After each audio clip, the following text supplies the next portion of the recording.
If everybody could have a seat, we're going to start in about 3 minutes, please.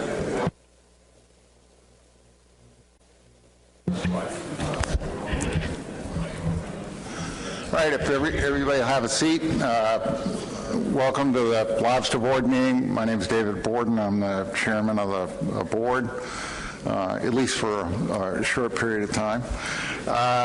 We've distributed the agenda. I have a couple of changes to the agenda that have already been suggested. Pat Kelleher requested some time under other business, and I would like to add an agenda item. I'm also going to comment on under other business, but I would like to, unless I hear objections, add a item which is to discuss the potential litigation involving NOAA in regards to whales. Add that after public comments, and the reason I'm suggesting that we take that after public comments, some of the discussions on that may have a bearing on what we do on other agenda items. So I think it's important to just get a briefing on it. There won't be any action, it'll just be a briefing, and I'm going to ask Chip and John Bullard to come to the table, please, if you would, to discuss that. So do I have any other additions or deletions to the agenda as I just described? If not, we'll take that in that order. Did anyone sign up for public comments? Nobody signed up. Is there anyone in the audience that would like to comment on items that are not on the agenda? No hands up. Okay, so we're going to take the first item, which, Chip, would you please characterize the litigation, notice of litigation involving whales, if you would generally characterize it. I realize that the agency hasn't really started to take action on it, so just to provide insight to the board on how this might be handled by the agency, and then I think John can follow you up with more specifics. Hey everybody, Chip Lynch, NOAA Office of General Counsel, and I'm out of the Northeast. We are in receipt of the letter David just mentioned. I'm having trouble getting into the internet, so I don't have it right in front of me, but I think it's October 2nd or something to that effect. So we received a letter that informed us of a notice of an intention to sue. The letter is something that we are still digesting. We are reviewing it. I can tell you that the subject matter of the letter, recent right whale entanglements and deaths, are things that we were already aware of and we were working on notwithstanding the letter. So it is in a notice of an intention to sue. It doesn't necessarily follow that there will be litigation after it, but it is going through the internal process as we speak. Questions for Chip on the legal process? No hands up. John, you want to talk a little bit about some of the policy issues? Sure. Thank you, Mr. Chair. This has not been a good summer for North Atlantic right whales. As best we can tell, the current population stands at about 458. This summer, we lost about 15. 12 of those were in Canada and the Gulf of St. Lawrence, 3 in the U.S. That's about 3% of the population. By anyone's definition, that would be a crisis. We declared a UME in the U.S. That's an unusual mortality event. We have reached out to Canada and have a joint effort going on with Canada to both increase our understanding of causes and also what actions can be taken. Necropsies have been undertaken of most, I think about 7 of the whales recovered in the Gulf of St. Lawrence. Most of the deaths blunt trauma associated with ship strikes, some entangled by snow crab gear. The Canadians have acted very quickly to establish speed restriction zones. They've enforced penalties on vessels exceeding the limits in those zones, including one of their Coast Guard vessels. They've also very quickly, by our standards, imposed restrictions closing snow crab seasons. They're very aware that they don't have much time before their spring season. We have made a couple of messages very clear to the Canadians. One is that this is a crisis. Second, that we think it's best that we approach this jointly. We've explained that the way we have operated, we think successfully in the United States, is through the take reduction team process, where we work with industry and learn what science has to tell us, and then negotiate with industry what should be done. And I've explained to the Canadians that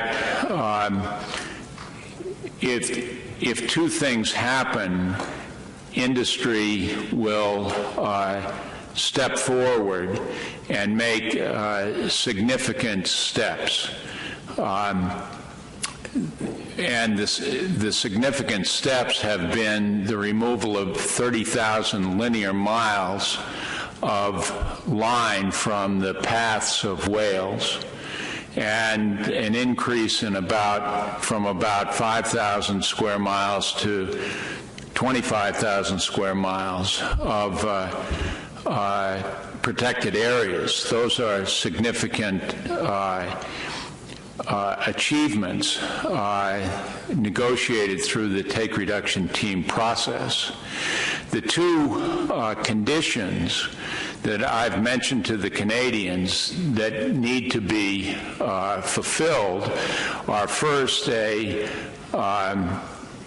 scientifically proven causal relationship between mortality of whales and behavior by industry, whether it's shipping industry or fishing industry. And the second is a fair contribution by the industry. And I've said that fair contribution needs to be determined in whether it's fair in comparison of lobster industry versus shipping industry, or fair the U.S. industry versus Canadian industry. But if you can determine both of those things, that is, a causal relationship and a fair contribution, it's my belief that industry will step up to the plate. And the forum in the United States is the take reduction team. The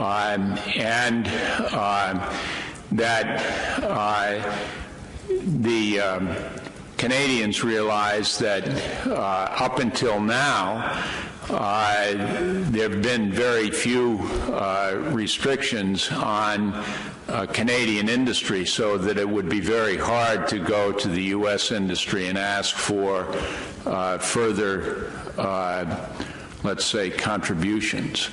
But that is understandable, because it's only recently that the whales have moved north in search of food. So I think, Mr. Chair, the one thing I would say is this is a crisis.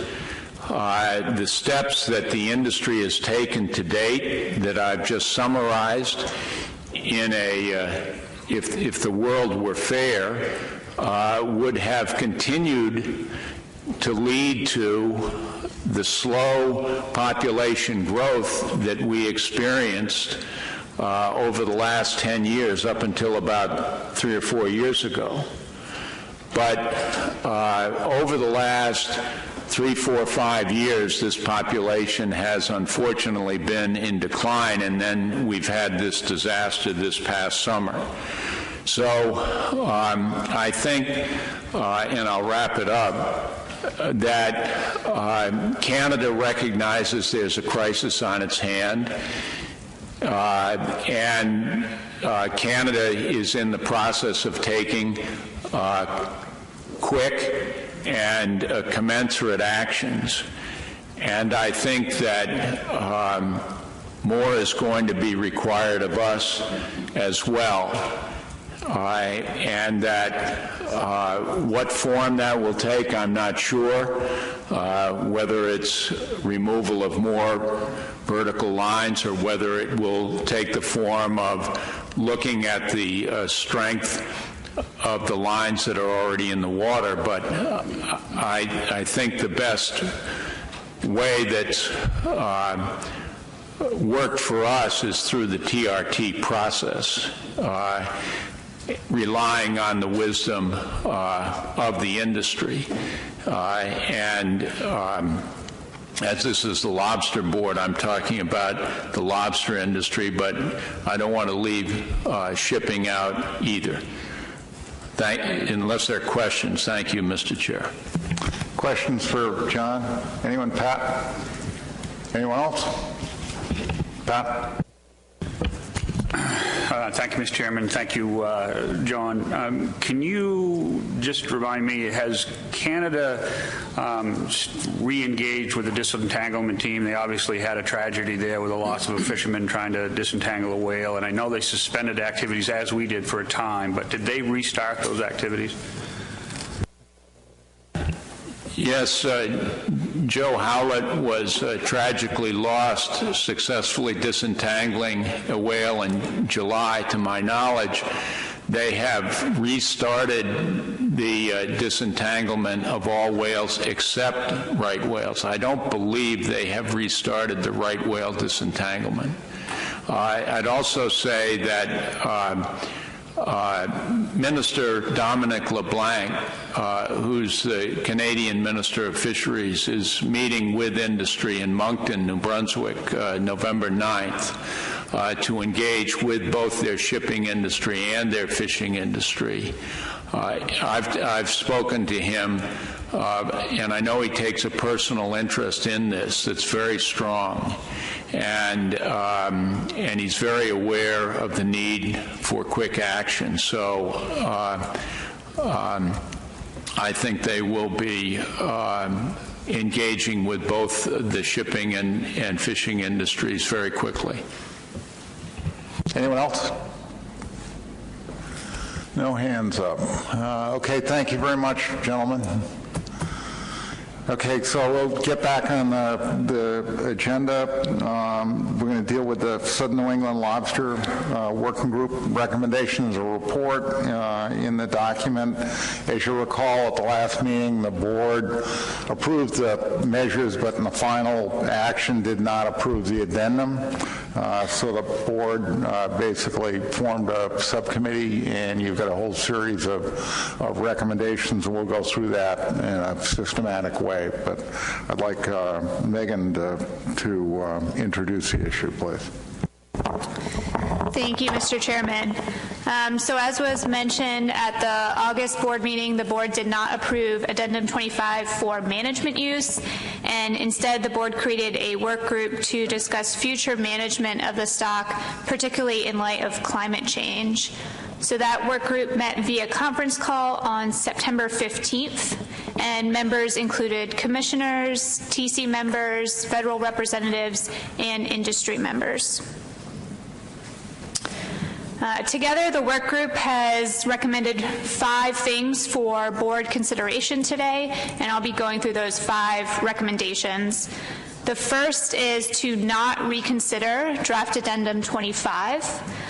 Based on the August board meeting, it's clear that there are disparate views on the board regarding this addendum, and this was shown not only through the extensive voting, but also the comments that asked about the efficacy of the LCMT proposals and the need for action.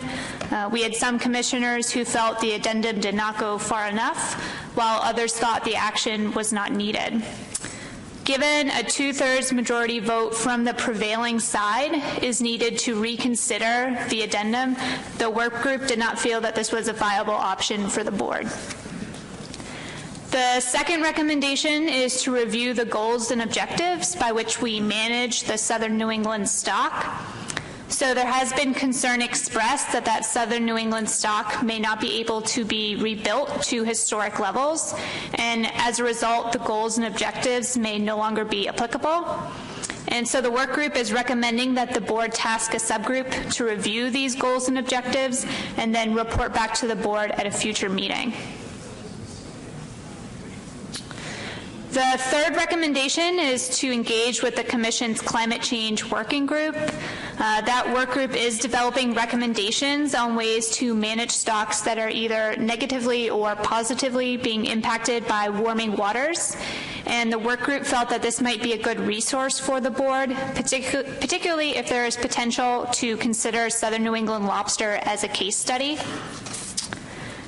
The fourth recommendation is to develop terms of reference for the 2020 stock assessment that specifically consider reference points and environmental drivers. That new stock assessment does provide an opportunity for the board to consider new reference points, and in developing terms of reference, that tasks the TC to review these issues in the stock assessment process and may help inform future management of the stock. And then the fifth recommendation is to reduce latent effort in areas 4, 5, and 6. Under Addendum 18, areas 2 and 3 are going through a series of trap reductions to scale the size of the fishery to the size of the resource. Similar action was not taken in areas 4, 5, and 6, resulting in a large amount of latent effort. Some states have over 60% latent effort.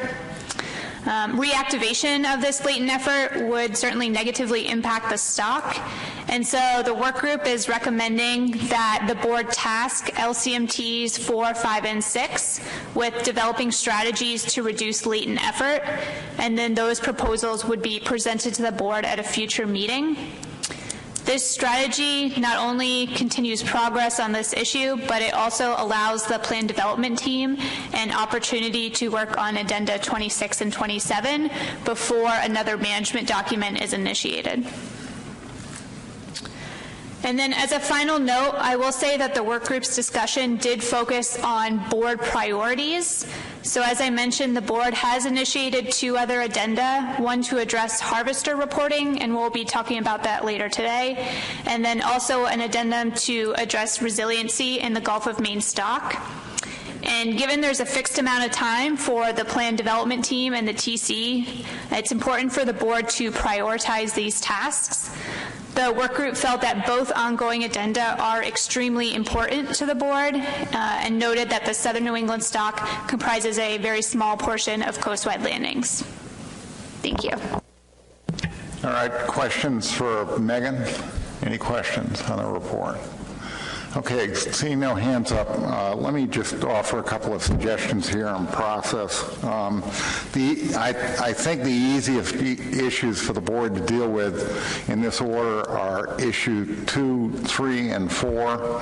I think they're pretty straightforward, and then take up 1 and 5. And the only reason I'm suggesting that, I think the decisions flow better. So do I have any objections to taking those up in that order? No objections then. So on issue number 2, review the goals and objectives, this comment was made by a number of individuals that we really need to, and this come up at quite a few of the prior board deliberations, that maybe a disconnect between the current goals and objectives and those that have been adopted. I just remind everybody that not only do we have kind of overarching goals and objectives, but a lot of times when we do an addendum, we have goals and objectives that are specific to the addendum. So if we were to agree with this concept, then my view would be between now and next meeting, we would review all of the goals and objectives that are contained in the Lobster document and formalize a recommendation for board consideration, which would basically be an action item at the winter meeting. Now, if it requires a revision to a document, we could piggyback that on some subsequent addendum, so it wouldn't require immediate increase in the workload of the staff. I'd also repeat, because this is kind of an overarching comment, that the workload, since we've already committed to what I view as high priority addendums, addendum 26 and 27, that there's simply, between the PDT and the technical people and the staff, we don't have the resources to do 3 addendums in the coming year. So to me, it makes sense to kind of take a step back, and I think this was one of the recommendations that our commission chairman made. Take a step back, look at the goals and objectives, and reformulate those, and then bring them back to the board. So does anyone object to that? It would be the first question I would ask, and if there are no hands up, then what I would say is we'll figure out a process and a subcommittee to work on that. Distribute. John, please. Thank you, Mr. Chair. Just quickly, I mean, we just rejected an addenda that its goal was only to increase egg production by 5%. If we can't do that, I mean, is this just going to be going through an exercise to come up with more goals and objectives that this board will have difficulty passing? I mean, it seems that if we can't even increase egg production by 5%, there's not a lot we can agree to do other than what we've already got here. I mean, that's a point, but I just reiterate what I said before. I think the merit in this strategy is looking at everything in kind of a holistic way. And also, I mean, we had the presentation by Roger before this. I think that, and this is something that the commission chairman has engaged all of us with, that we really need to take a step back. Northern shrimp, southern New England lobsters, there are a whole number of stocks that we really have to come up with a different model on how we're going to manage these things, and instead of just being in this kind of driven process where we're just defining near-term goals and objectives. So, I mean, if I can see you shaking your head, this is a broader review, is what it is. So let me ask the question again. Does anybody object to doing this or want to comment? Dan, you had your hand up. Yeah, thank you, David. I just wanted to make an observation that when you talk about the holistic management, in some ways we need to play a little bit of catch-up, because what's happened in the last 5 to 10 years in southern New England is there's been a shift toward Jonah crabs. The Jonah crab management plan states that the directed fishery shall be executed or prosecuted by the lobster fleet. So it's really time to sort of recognize that this is a fishery that's shifting onto those two species, and to come up with ways that we can tease out some of the data going forward. But we need to recognize that we for reasons that I don't think are appropriate, we tend to treat these two species separately, yet if you're a fisherman fishing out of New Bedford or some of the Rhode Island ports bringing in lobsters, chances are you're bringing in more income from Jonah crab. So it's time in these exercises to actually bring those together. So let me ask the question again. Anyone object to this task? And if not, then I'll work with the staff. We'll pick out a small subcommittee to work on it. And if you want to volunteer for that, we love volunteers. You won't be shot if you step forward. There are a couple of hands up. But we'll work on that. We'll have subcommittee meetings, and we'll bring you a written recommendation. Richie. Thank you, Mr. Chair. That my hand was not a volunteer. No, I didn't think it was your hand. I thought it was Dennis's hand that went up. I think it would be important in the subgroup to have technical committee representation. I think that there is going to be a need of an evolution within technical committees, listening to what we just listened to. And I saw in the Northern Shrimp Technical Committee reluctance to move away from the maintaining recovery and rebuilding. I can see that it's hard for a technical committee to not have that as a goal. So I think that the technical committee, as well as the rest of us, I mean, this is all new and we're coming into this, so I think that they are a part of any of these discussions on any of these species, I think is very important. Anyone else? To this point. Okay, so we'll handle it in that manner, and what we'll do is we'll solicit if somebody wants to participate in it, and we'll get it. I like Richie's suggestion. We did that, I would point out, with George's Bank Gulf of Maine subcommittee. We did a combination of technical people, and it's really interesting to see the dynamics of putting some of the technical people right next to their bosses and watching them disagree. So we'll do that. We'll handle number 2 in that manner, and we'll put this into a memo so everybody understands the exact process. Okay, number 3, I think is fairly direct. The chair created this climate change working group. The group has been meeting, formalizing recommendations. We're all going to be briefed on those sorts of discussions as they go along, so I'm not sure that we need any further action on it other than to keep ourselves integrated into that process. Doug, do you want to speak to that?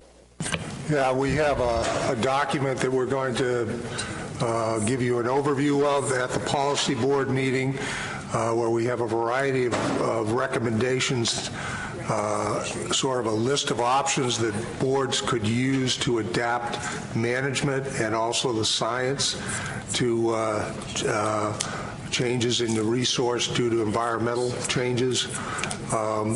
The intent is to give you sort of an overview of it, give you a chance to think about it, and then at the February commission meeting, hopefully the commission will adopt that as a policy guidance that they can give to the boards to use if they find their species being impacted by changing environmental conditions.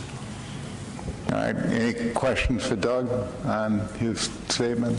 If not, So this is ongoing, and we'll have further discussion on it at the winter meeting. Anything else on that issue? Next item is this issue of the terms of reference to the stock assessment. Now, this is something we routinely do. There's nothing new here. I spoke to Bob and Tony before the meeting. Basically, what they would propose on this is the staff will develop terms of reference for us to consider, and then circulate those to a broad group of the board, and ask for comments, so everyone will be solicited, and then they will consolidate those comments and give us a presentation at the winter meeting. Any objections to that? Okay, so now we get on to the more difficult issues. Number one is the issue of not reconsidering, and since I chaired the subcommittee, I'd just comment that, and this is repetitive, but one of the major issues that the subcommittee tried to grasp with is the workload issue.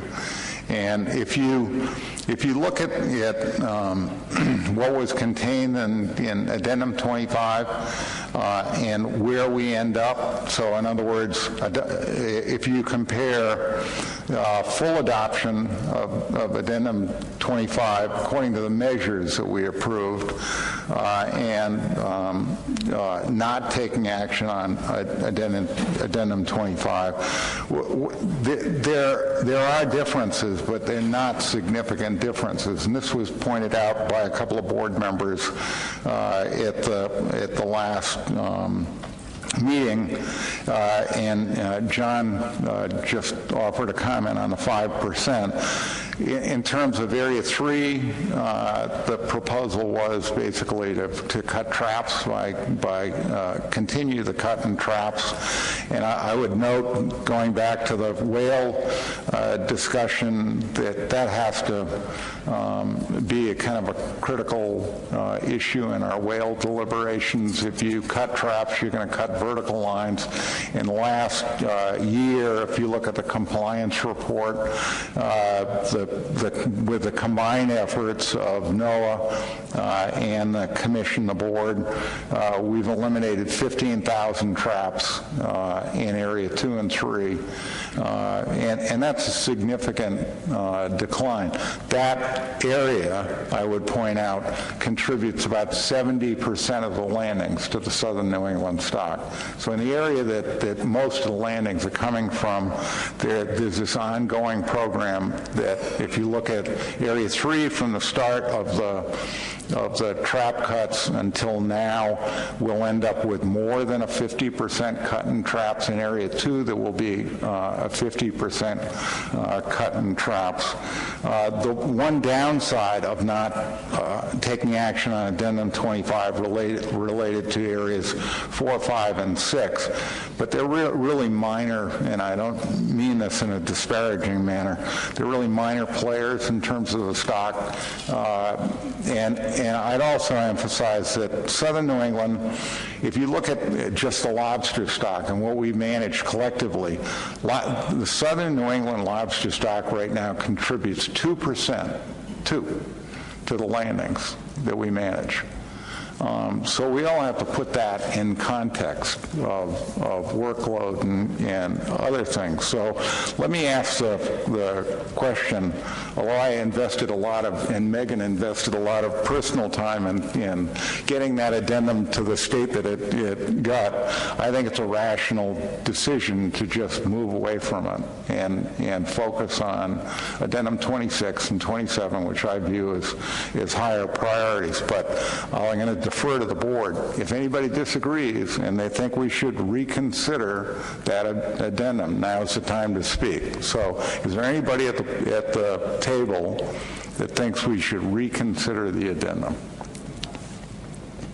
No hands up. Anyone in the audience? No hands up. Okay, so is there any further action that's required here? The addendum is we're just going to move away from it. Okay? Okay, last item. Part of the charge, and Megan spoke to this, part of the charge, going back to Addendum 18, was for areas 4, 5, and 6 to eventually deal with the issue of latent effort and excess effort. Now, and it was kind of in the context of right-sizing the industry for the reduced size of the resource. I think that was the language that we used in the addendum. So at the last time we discussed Addendum 25, we heard a couple of suggestions. One, I think, was from a representative of the Connecticut delegation, and another, I think, from the New York delegation, that there was still a continuing need to reevaluate this and possibly formalize some strategies for dealing with the issue. So my suggestion on how to deal with that is, rather than do this from the top down, what I would propose is that we basically engage, as the working group recommends, engage the LCMTs in those states to meet with their participants and have them give us recommendations on how that should be done. It's a charge that we have deferred action on for some time, and it's probably overdue. And then report at the next meeting on what they think are appropriate strategies. If they do that, then the board would be in a position to decide whether or not they wanted to pursue some of those in a subsequent addendum. But there wouldn't be any immediate action. This would be nothing more than a review by those states. Do you have a problem? Look at your latent problem, talk to your industry, and come back to us with a range of alternatives that the board could consider. So comments to that? Any objections to it? Pete Burns. Thank you, Mr. Chairman. I think this is a good approach to allow 4 and 5 and 6 to take a look at their latent effort and see what can be done to maybe tailor that down a little bit. We know that Area 2 and Area 3 have done a lot with trap reductions over the years, and they're still going through their schedule of trap reductions, and we at NOAA Fisheries are looking at the Addenda 21 and 22 trap cap reductions and things that could potentially help with reducing effort in the offshore fishery. But I was wondering if it might be worthwhile to really add Area 2 and Area 3 to this list, even though we know that they've done some things already to reduce traps. If we're going to do a wholesale inventory of how many traps are out there and what the fishery should look like, it might be worthwhile, even if this is just going to be a review to see what potential options might be available, whether it would be worthwhile to add Area 2 and 3 to the discussion. I think that might be a good way forward. Comments on that? Any objections to that? No objections? I'd also point out, so does anyone, if there are no objections to doing this, then it's basically a task for the states to work on with their LCMTs. I would also just point out that given the discussion we started out with today by Chip and John on whales, it might be a good idea for some of the other areas to engage with their LCMTs and talk about ideas and strategies that could be used to reduce effort and reduce vertical lines in some of the other areas. I know some areas, for instance, and I'll use Massachusetts as the example, has basically a ban on vertical lines when the whales are there. So some of the states have taken kind of extreme actions on this, but there may be other strategies that we could consider to accelerate that dialogue that will eventually end up with a TRT. So any comments on broadening this review? Anyone think that's an inappropriate or an appropriate strategy? Doug, you want to speak to this? No, I would agree that I think we should broaden it to try and get out ahead on this. Okay, any objections to doing that? If not, then all the areas have the same task then.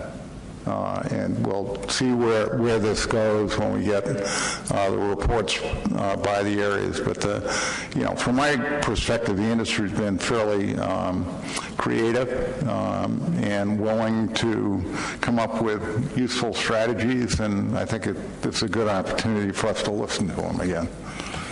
Okay, so is there any further business on Southern New England?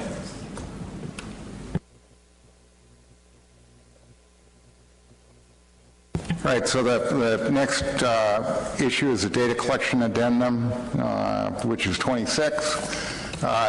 This has been something that has been sorely needed. The technical people, PDT members, have pointed out to us repeatedly that there are deficiencies in the data collection program, and the technical committee has done, in my view, an excellent job of pointing those deficiencies out. So the first thing I think we're going to hear here is a report by Megan, or Kathleen first, and then we'll get into a discussion of the event. Kathleen? Thank you, Mr. Chairman.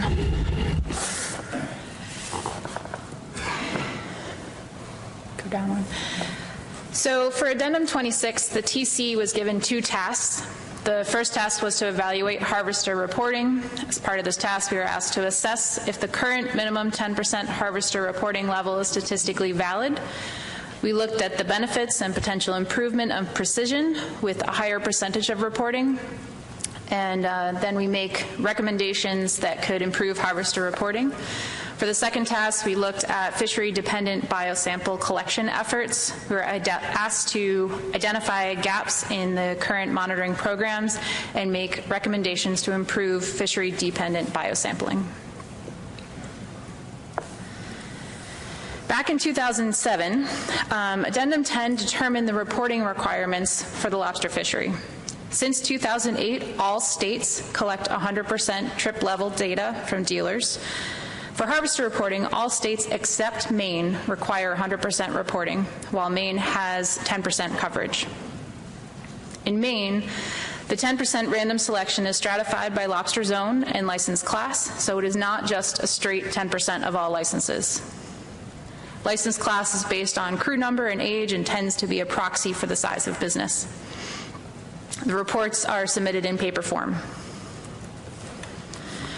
The question of the 10% harvester reporting in Maine is important because this fleet makes up the bulk of the U.S. lobster fishery, yet has the lowest percentage of reporting.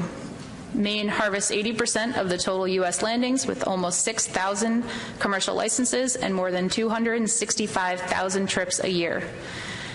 Each year, the Harvester Logbook Program selects 650 to 700 licenses to report, and the program enters about 30,000 records.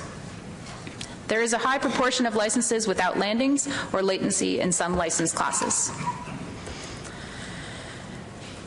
So back in 2007, to determine a minimum harvester reporting level, the TC used the available Connecticut 1997 logbook data set as a proxy because it provided 100% of the data on the state's fishery with reported landings and trap hauls. Connecticut had a much smaller fishery with a couple hundred permits, while Maine's fishery was a couple thousand licenses. The previous analysis bootstrapped that Connecticut data at 2% increments to assess the coefficient of variance, or CV, at different sampling levels to provide the curve shown.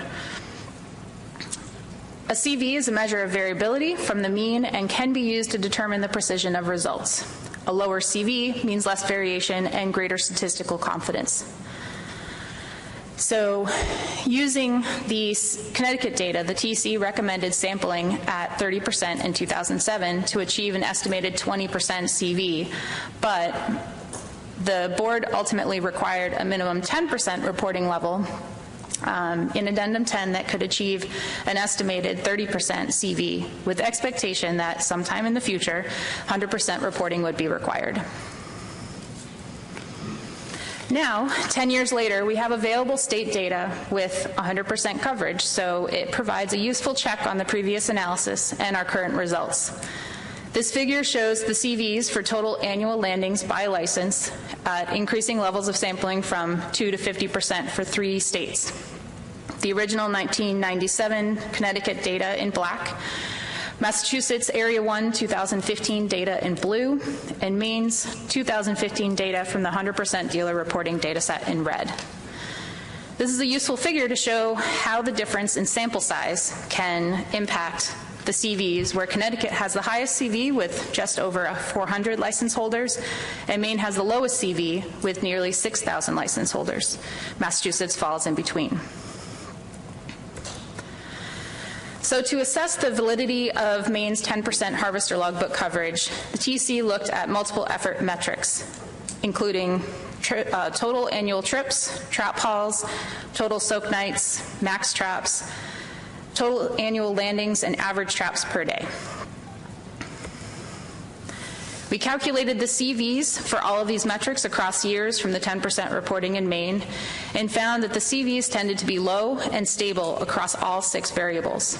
The TC was surprised by how low these values were, with only 10% reporting. CV for landings was highest, being just below 5%, with trap hauls and soak nights both being or averaging around or under 4%. The number of trips averaged around 3%. CVs for average number of traps and max number of traps were both below 3% and declined across the time series. These low values provide evidence of precision in the data set. When the metrics were calculated for each license type, the CVs were higher, but the 3 license classes that dominated the fishery, LC1, LC2, and LC3, had the CVs at 10% or lower. The license types with higher CVs had fewer permit holders or high variability in fishing status. Overall, this analysis suggests that 10% harvester reporting is producing a sufficiently precise representation of the Maine fishery. To put these numbers into context of other states, we can look at the CVs calculated at different sampling levels for trap hauls from Massachusetts in Area 1 in 2015 and Connecticut in 1997. The CV at 10% in Maine is less than both states at even 50%. This again is due to the large sample size and the scale of the Maine fishery. Maine's 10% includes more licenses than most other states' active licenses.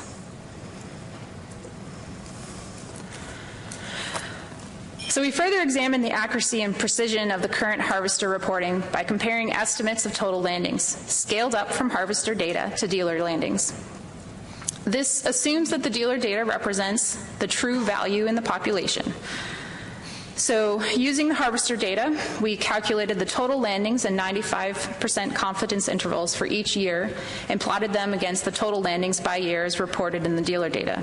Again, to the TC's surprise, the 2 data sets compare admirably well, and most mean harvester-based landings estimates being at or slightly below the total dealer landings. Harvester confidence intervals were about 10% of the mean estimate.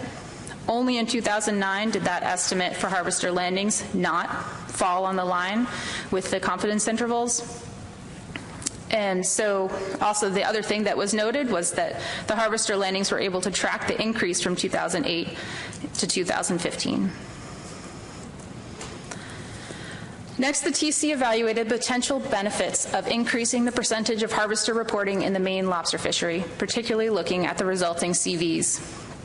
TC examined the effect of increasing the percentage of harvester reporting from 10% through 50% in 10% intervals through bootstrapping the CVs for trap hauls from the Maine harvester logbook data.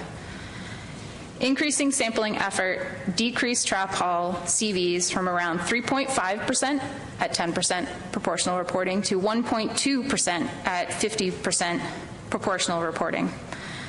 TC found consensus that with already low CVs at 10%, increasing reporting levels provides marginal benefit and a potential high cost with current paper logbook methods.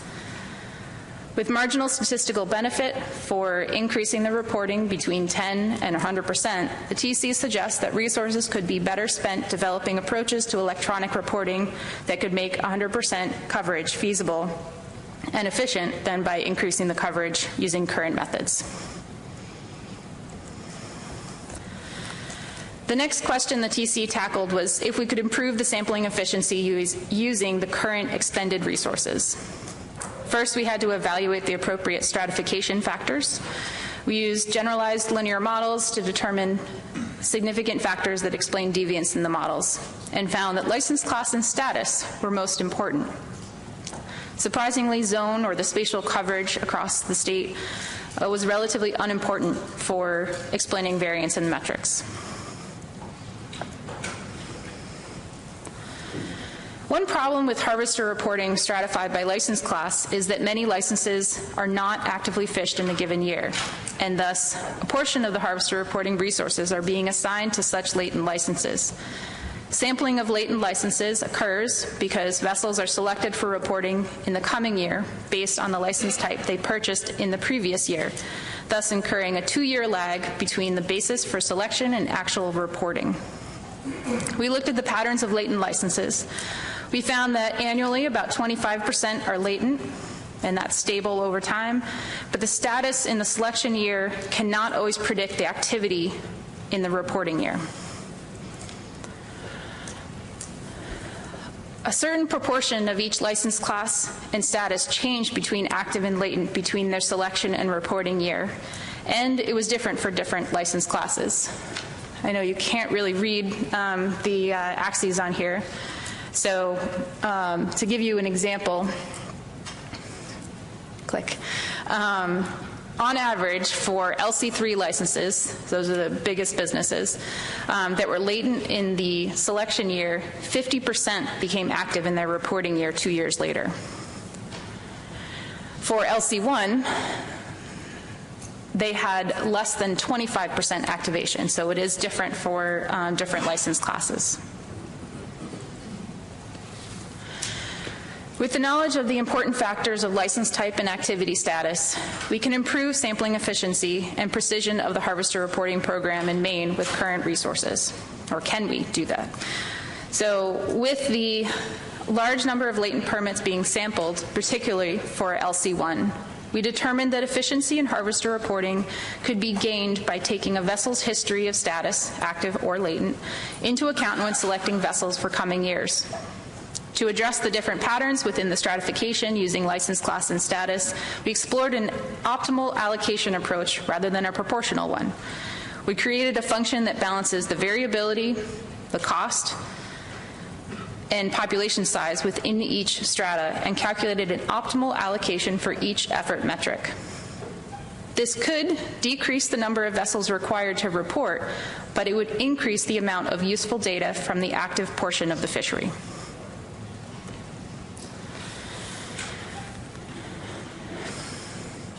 So this is the allocation for each metric with the average traps, landings, max traps, total soak nights, trap hauls, and trips. Just following the trends in these figures, there was more allocation for the active LC2 and LC3. We chose to focus on the metric of total annual trap hauls to optimize the allocation for the data set. Using trap hauls as our optimizing metric, the optimal approach fine-tunes the CVs from 10 to 50%. Again, with the marginal statistical benefit for increasing the reporting higher than 10%. In discussion, the TC strongly supports the future goal of 100% harvester coverage through electronic reporting. 100% harvester reporting could produce a more perfect data set of actual trap hauls and the spatial extent of the fishery to better answer the spatially specific management questions. That said, the current 10% reporting program is statistically valid for Maine because of the large scale of the fishery.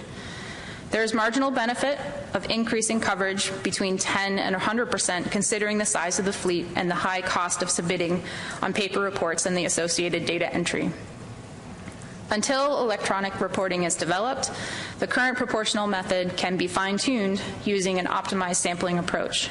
This recommendation would focus the program on active permits while still accounting for the unpredictable, latent effort to characterize the whole fishery. If adopted, optimized sampling levels should be revisited every 3 years until 100% is achieved, because the CVs could be impacted by changes in operational fleet dynamics like trap hauls, population size within each strata, or generally the scale of the fishery.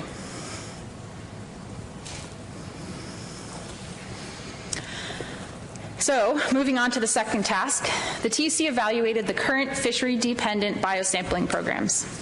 Sources of these data are the state programs, NOAA Fisheries, including the Standardized Bycatch Reduction Methodology, or SBRM, and the Commercial Fisheries Research Foundation, or CFRF. The TC depends on biosampling data to provide sex ratios and length compositions to characterize each area for the stock assessment. Fishery-dependent programs can be port or sea sampling.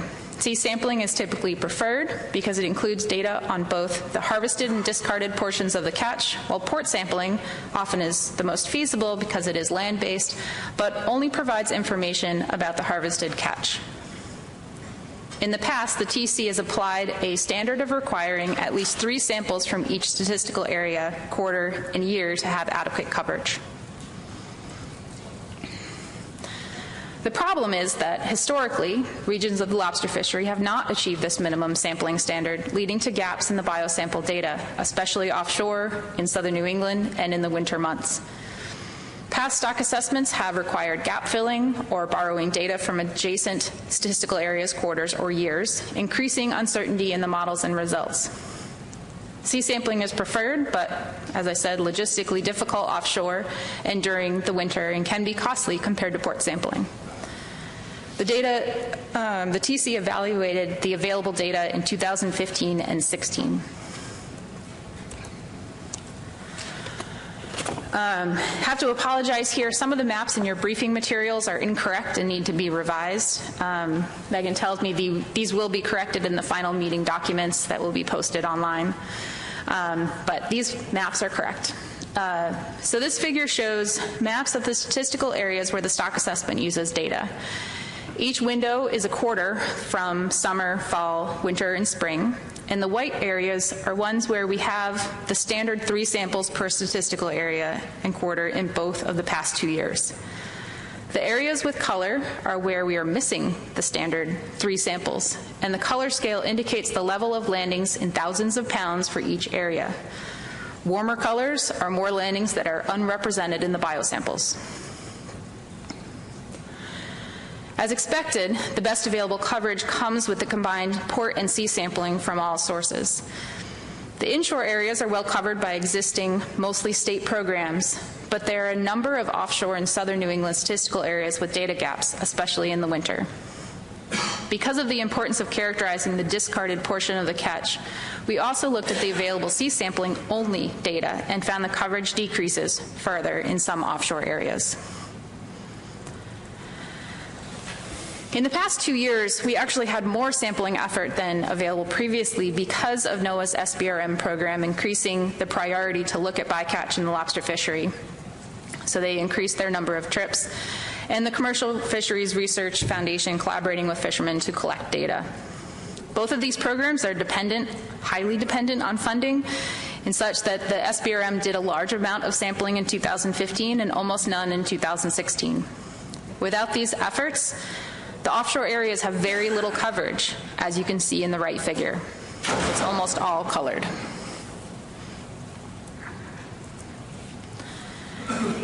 So considering the importance of the lobster fishery in the U.S. and continued area-specific management questions, the TC continues to advocate for greater priority in fisheries-dependent sampling funding to achieve the minimum 3 samples for each statistical area and quarter per year, especially for areas of high landings to reduce uncertainty in the stock assessment.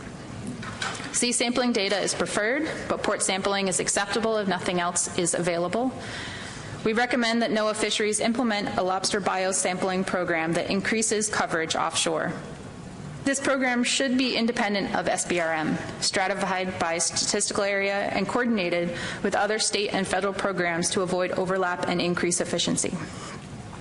The TC also recommends reevaluation of these priorities within the assessment process to accommodate changes in the fishery and landing patterns. And thank you. Welcome any questions. Thank you, Kathleen. Questions for Kathleen? Any questions? Pat? Thank you, Mr. Chairman. In deference to my good friend Dan McKernan and the Commonwealth of Massachusetts, I just want to make sure it's clear that it looks like 10% is statistically viable, and I'm withholding my urge to jump up and start a wave around the room. Dan, Dan, would you like to rise to the bait? or the fly, I should say? If there's a hat I can eat, I guess I'll eat my hat. So I'd like to congratulate the state of Maine and the TC for a great presentation. And one thing that does strike me, though, is maybe one of the reasons that the precision is as good as it is maybe Maine's fishery is a little more homogeneous than maybe people had thought, going in. But what strikes me is, while the analysis is great, what's missing is actually a summarization of effort. So I think going forward, since the document has demonstrated that there's adequate precision in some of these parameters, it's time to present those parameters. And so I think all the states should probably be collecting and presenting more precise and comprehensive data on effort, active permits, traps fished, and trap hauls, especially now that we're comfortable that Maine's data will actually be valid and statistically accurate. So it's really good news. Jay? Yeah, thank you, Mr. Chair, and just wanted to compliment the TC. This was a fantastic job, really thorough analysis. You guys did a bang-up job. I have two questions for you, and I just didn't see it in either of the report. You guys may have done this, and so you allude to the fact that a lot of those favorable statistical qualities from the Maine sampling program is due to that large sample size. That usually is the key for good statistics.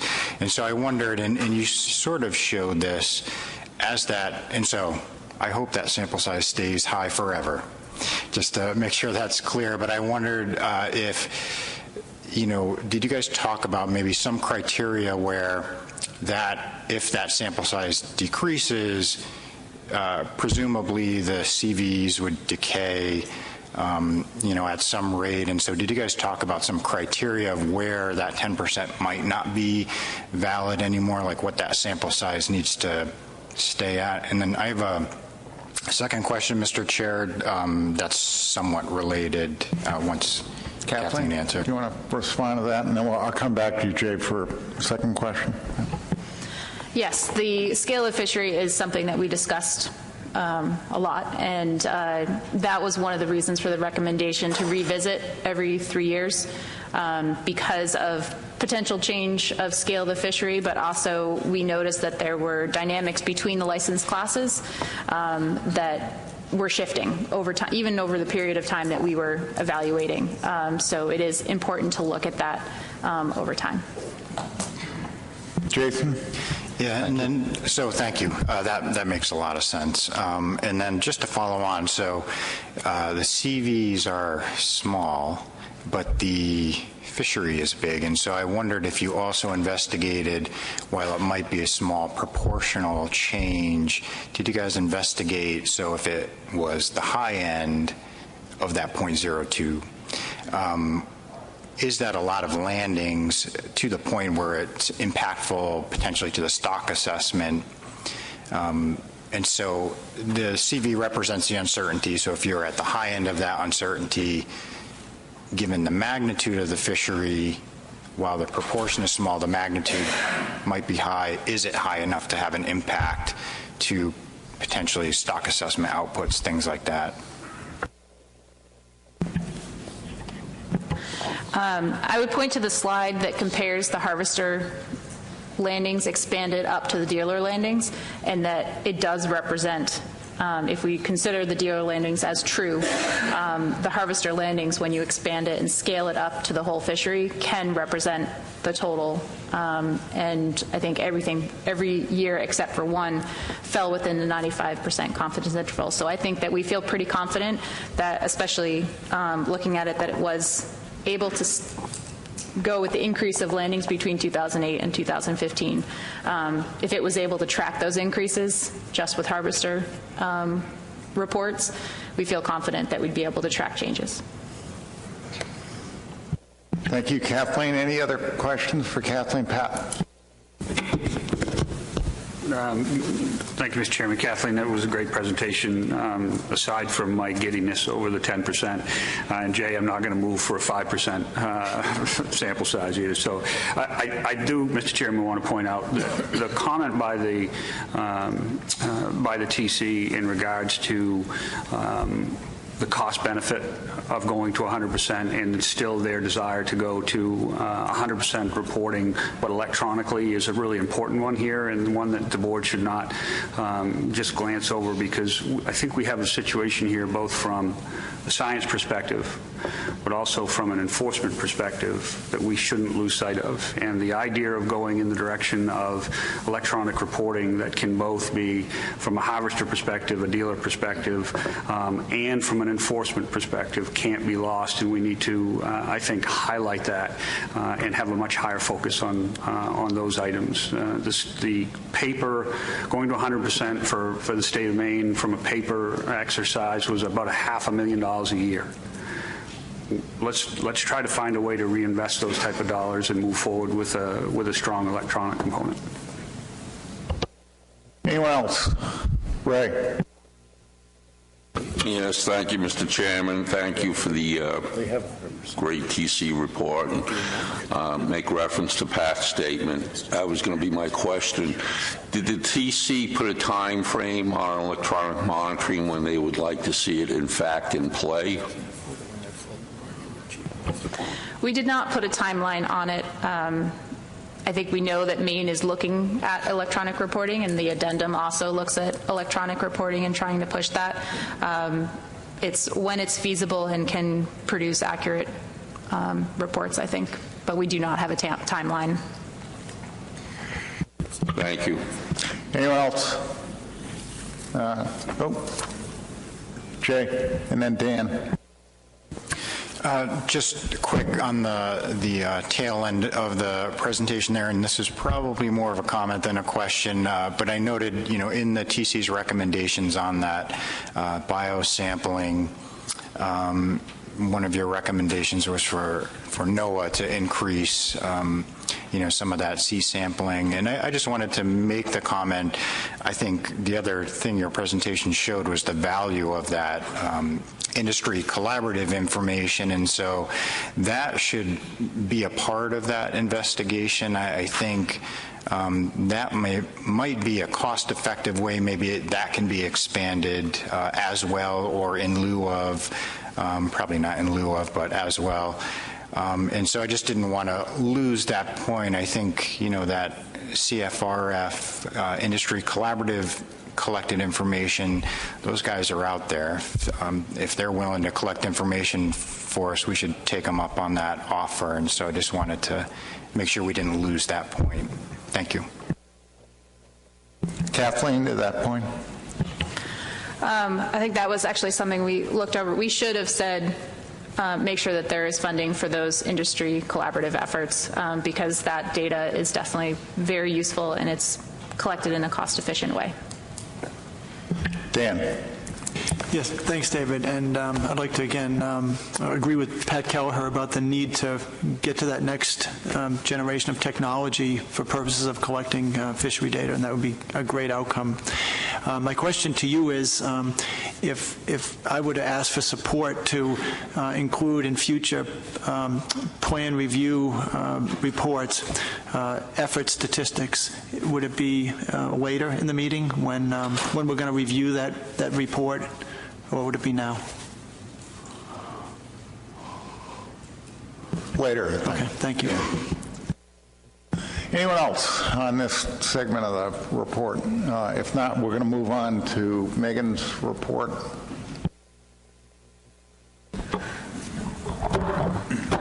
Thank you, Mr. Chairman. So I'll be reporting on Lobster Draft Addendum 26, which is also Jonah Crab Draft Addendum 3. So this is the first change that I'm going to talk about today. This is now a joint addendum for both species. So given the Jonah Crab fishery is jointly managed by the Lobster Board and reporting requirements in the two fisheries do mirror one another, this addendum is proposing changes to the reporting and biological sampling requirements in both the lobster and Jonah Crab fisheries. So setting the stage for this addendum, the problems we are trying to address are that current harvester reporting requirements do not provide the level of information needed to respond to outside management issues. And while the lobster fishery continues to move offshore and we have an expanding Jonah Crab fishery in federal waters, the majority of our biological sampling is occurring inshore. So our goals for this addendum are to utilize the latest technology to improve reporting, collect greater effort data, increase the spatial resolution of harvester reporting, and advance the collection of biological data offshore. As a reminder to our time frame, the board initiated this addendum in January, and then between February and October, the plan development team and the TC completed their components. We are considering this for approval for public comment today, and if it is approved, then our public comment period would be November through January, and the board would take final action in February. So Kathleen touched on this a little bit, but just a reminder of our current reporting requirements. So under Addendum 10, it's a minimum of 10% harvester reporting with the expectation of 100% reporting over time. Some of the data components that we collect in harvester reports are things like stat area, number of traps hauled, number of traps set, the pounds harvested, and then also the trip length. There are also biological sampling requirements. So right now there's a sea and/or port sampling requirement. It is supposed to be weighted by area and season to match the 3-year average of commercial catch. However, this volume of sampling well exceeds current state budgets, so this has not been something that the states have been achieving. And de minimis states are required to conduct one of the following surveys, either a trawl survey, a ventless trap survey, or a settlement survey. For Jonah Crab, many of the requirements mirror those in the lobster fishery, and states were asked to extend their lobster sampling programs to Jonah Crab. So starting off with harvester reporting, there are 3 main issues that we've come across. And I think the largest one is the lack of spatial information that is collected in the fishery. Right now, we collect information by statistical area. However, this is too coarse to respond to many management actions. And an example would be the Council's Deep Sea Coral Amendment, which looked at very specific coral regions. To estimate economic impacts for that coral amendment, information from harvester reports, surveys, and industry interviews had to be pieced together to come up with some sort of economic impact. Another challenge is that not all states are collecting information by LCMA. And there can be multiple LCMAs in a single statistical area, so it's not always simple to assign landings to a management area. And an example is Area 521 that spans management areas 1, 2, 3, and Outer Cape Cod. The second deficiency is the lack of information that is being collected on the depth. And this is an issue given many management actions, including that coral amendment, as well as the National Monument, were considering various options that's based on depth zones. And we did not really have the information on where the fishery is being prosecuted to answer those questions. And then our third deficiency is that not all harvesters are required to report. As Kathleen just talked about, Maine accounts for over 80% of lobster harvest, but only has 10% harvester reporting. And this is largely due to the size of Maine's lobster fishery, which has more trips taken in the lobster fishery than all trips in most states' fisheries. And then there's no reporting requirement for lobster-only federal permit holders. So those permit holders are not required to report through VTRs. Looking at some of the biological sampling deficiencies, while our surveys span a broad length of the coast, most surveys are conducted within 12 miles of shore. And this is of concern given that the majority of landings in southern New England and an increasing portion in Gulf of Maine are coming from that offshore area. And as Kathleen just talked about, the TC has identified data gaps in the fishery by comparing that CM port sampling effort to the magnitude of landings. And the greatest data gaps appear to be in Georges Bank and offshore Gulf of Maine, with some in southern New England. Before going through the management alternatives, I do want to note that the Atlantic Large Whale Take Reduction Team has been discussing deficiencies in the collection of fishing effort data, and that data goes into their co-occurrence model, which predicts where gear and whales overlap. And that team is considering an annual recall survey, which would be sent to fishermen to collect additional effort data. Some of the information they're interested in collecting is the color of the buoy, the weight of the trap, number of traps per trawl, buoy configuration, buoy line diameter, the weight of anchor lines, and the color of the buoy underside. And this addendum does provide an opportunity to proactively address some of these data concerns. However, the PDT did feel that many of these data components are more specific than what is typically required in a trip-level report. And another kind of confounding part of this is that many state-level reports are used for multiple species. So we need to think about how those reports would be impacted for other species.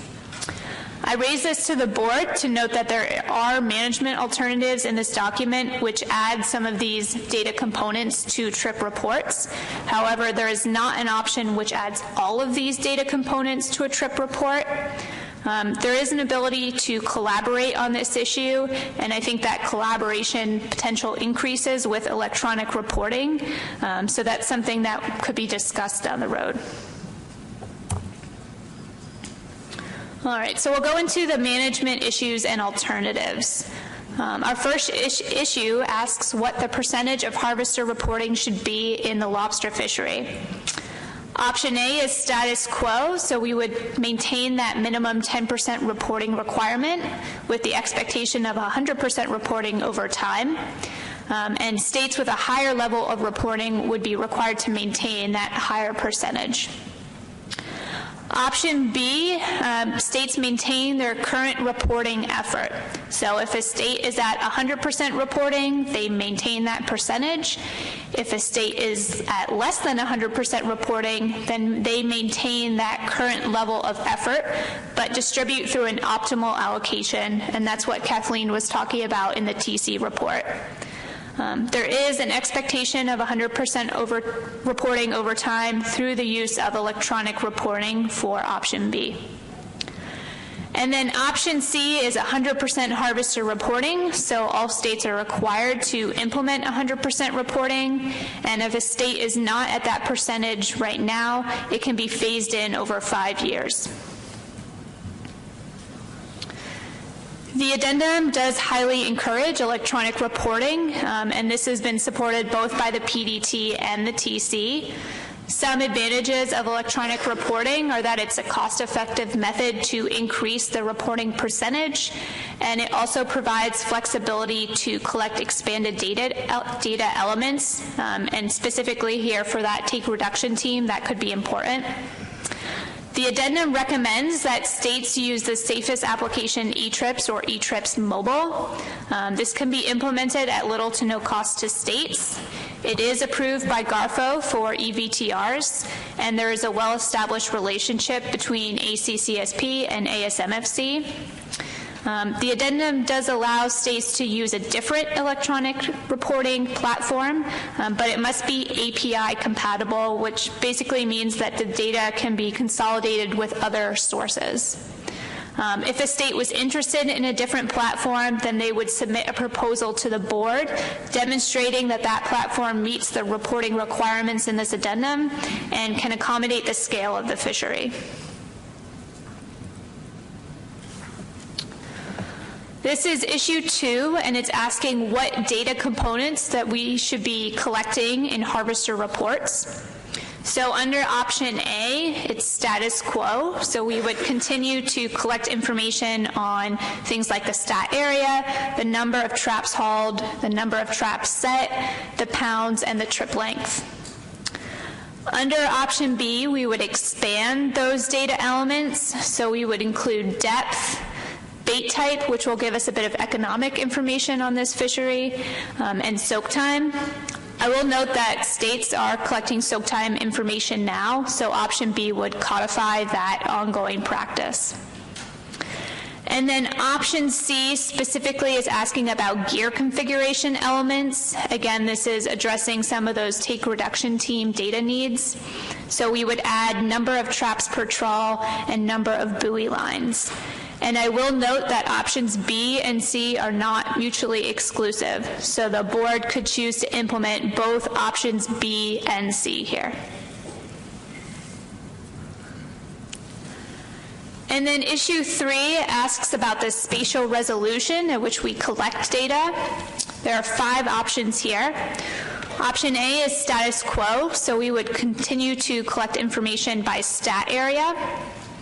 Option B is stat area and LCMA. Option C is stat area and distance from shore. So this would provide landings based on inshore, nearshore, and offshore. And we define that as 0 to 3 miles, 3 to 12 miles, and greater than 12 miles. Option D is 10-minute squares, and I'll show a figure of what that looks like. So it's going to be a much more specific grid on which we would report. So this is our coastline here, and the black lines are the LCMAs. And then option E is electronic tracking. So this is saying that the board is interested in pursuing electronic tracking. One of the challenges with electronic tracking is that the fishery does cover a wide geographic area, and it is conducted on a wide variety of boats with different capabilities. So we need to identify technologies that meet our data needs, but are also compatible with this range of boats and climates. The PDT did consider VMS. However, the Law Enforcement Committee has noted that one of the most important features here is a fast ping rate so that we can decipher between trap hauling and steaming, and the VMS does not have this type of fast ping rate. And so under option E, the first step is a 1-year pilot program to test electronic tracking devices in the fishery. We would put together a subcommittee comprised of LEC reps, industry members, and commissioners to design and implement this pilot program. And the success of the different technologies would be evaluated based on compliance, ability to determine trap hauling versus steaming, industry feedback, cost per fisherman, and LEC feedback. And then after that 1-year pilot program, the board can choose to end the program and not pursue electronic tracking, extend the program to potentially test different devices, or pursue the implementation of tracking in the fishery. I will also note that option E can be chosen with one of the options above, so the board could choose option B and option E as an example. For biological sampling, we'll continue to maintain the requirement that non-de minimis states complete either a trawl survey, a bitless trap survey, and/or a settlement survey. However, under this addendum, we would set a minimum biological sampling threshold of 10 sea or port samples in the lobster and Jonah crab fisheries. This is hopefully a more realistic baseline for states. It's not representative of the population. If a state comprises more than 10% of coastwide landings in either the lobster or Jonah crab fishery, then they would be encouraged to conduct additional sampling trips. So for example, if a state accounts for 20% of the lobster fishery, then they would conduct 20 sampling trips. If a state is unable to complete those 10 trips, they must notify the board in the annual compliance report as to why that sampling was not conducted and then future sampling efforts. And the final thing I'll note about the addendum here is that there is a much more extensive section that includes recommendations in federal waters. So there's 3 primary recommendations there. The first is to establish a harvester reporting requirement for lobster-only federal permit holders. Again, there is no reporting requirement attached to a federal lobster permit, and this could be impeding effective management as it's unclear where lobster and Jonah crab are being caught and with what effort. So this is recommending that there be a reporting requirement to the percentage approved by the board in this addendum or higher in each statistical area. The second recommendation is for the creation of a fixed gear VTR. So right now there's a single VTR form for all gear types, and that is limiting the amount of data that can be collected specific to fixed gears. So this would allow for greater data to be collected and also clarify what is really being asked for each gear type. And then the third recommendation is implementation of a targeted lobster sampling program in federal waters.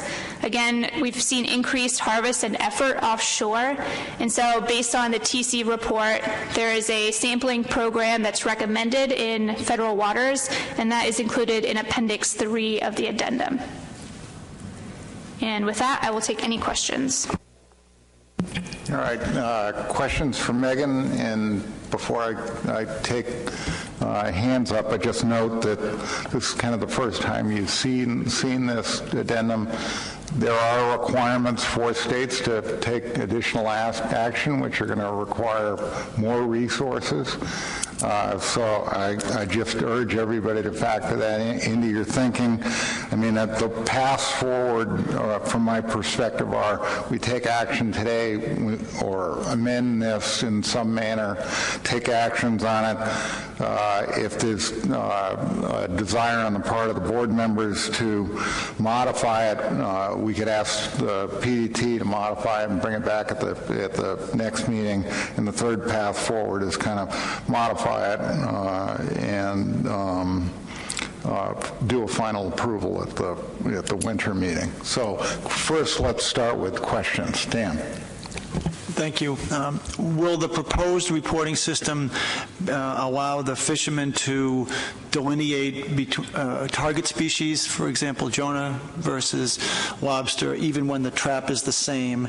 And to follow on that question, will the reporting system allow a whelk trap or a fish pot to be separated from a lobster or Jonah trap?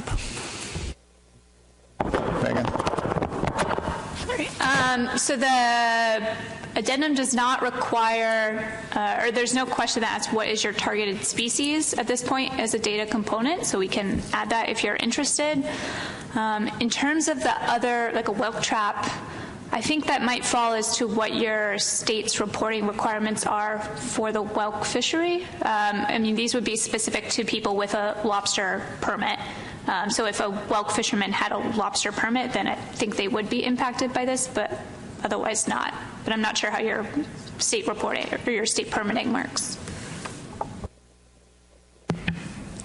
Anyone else? Questions? What's no hands up? So preference of the board. Dan. My question is to Pat Kelleher. Given the Maine Fishermen's Forum is usually held at the beginning of March, would it make sense to have the comment period take place in a window that includes the forum in terms of the timing of this? Pat. Megan, what was your window for comment period? If this gets approved today, then it would be November through January, and then I would present those comments at the February board meeting.